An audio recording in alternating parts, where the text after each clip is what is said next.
Mohamed Kateb dans sa chronique Regard sur le Sahel. La mobilisation citoyenne ne faiblit pas au Mali. Le liberticide contre le multipartisme décidé par Assimi Goïta et sa clique a engrangé des manifestations inédites qui ébranlent les fondements d'un régime qui se croyait à l'abri de toute contestation. Une contestation qui prend davantage de l'ampleur depuis le début du mois de mai. Pris de panique, le régime qui se prévalait de l'adhésion massive de son peuple verse désormais dans la répression et dans l'intimidation. Les faits parlent d'eux-mêmes. Depuis jeudi, 2 opposants politiques ont été enlevés par la sécurité d'État et demeurent introuvables. 2 autres ont échappé à des tentatives d'enlèvement. Un 5e, Cheikh Omar Doumbia, a subi une attaque au couteau sans gravité cependant. Cheikh Omar Doumbia est une jeune figure de la société civile malienne devenue ces dernières semaines un acteur emblématique du mouvement pro-démocratie. Fin analyste politique intervenant régulièrement dans les médias nationaux, Cheikh Omar Doumbia dirige le bureau de conseil The Mind et l'association Youth for Change Mali. Pour l'opposant en exil Ismaël Sako, président du parti PSDA et membre de la coalition Jigija Koura, je cite, « C'est un climat délétère, un climat de terreur que les autorités en place sont en train de perpétrer contre une population qui a décidé de réclamer ses droits de liberté et de démocratie », s'est-il indigné.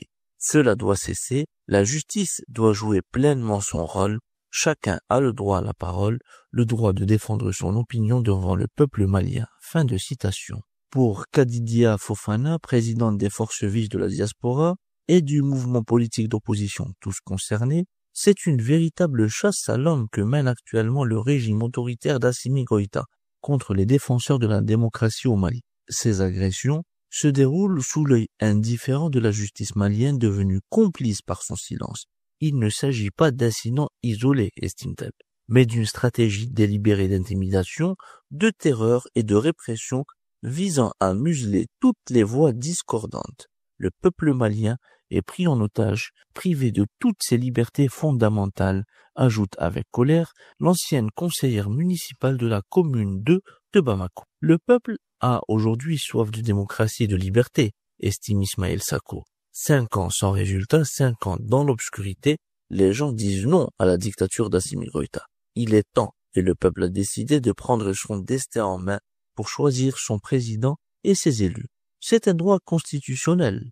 Il faut respecter la constitution qu'ils ont eux-mêmes fait voter en 2023. Et Kadidia Fofana de conclure, nous n'avons d'autre choix que de continuer. Jeudi dernier, l'ancien député Alassane Abba, secrétaire général du parti CODEM et vice-président de la coalition Jigija Koura, a été enlevé à son domicile de Bamako par la sécurité d'État. Le même jour, El Bachir Thiam, militant du parti Yelema, a été enlevé en pleine rue, également par la sécurité d'État. Les observateurs ignorent où ils sont détenus depuis. 2 autres cadres politiques, Baïssa Kone, président du parti VNDA, et Ibrahima Tamega, du parti La Convergence et du collectif des jeunes pour la démocratie, ont échappé à des tentatives d'enlèvement vendredi dans la capitale malienne. Face à ce climat délétère, l'opposition malienne promet plus de mobilisation pour faire barrage non seulement à la loi qui interdit les partis politiques, mais pour établir un chronogramme que doit accepter et appliquer la junte au pouvoir afin de remettre le Mali sur la voie constitutionnelle avant la fin de l'année 2025. À bientôt pour une nouvelle chronique.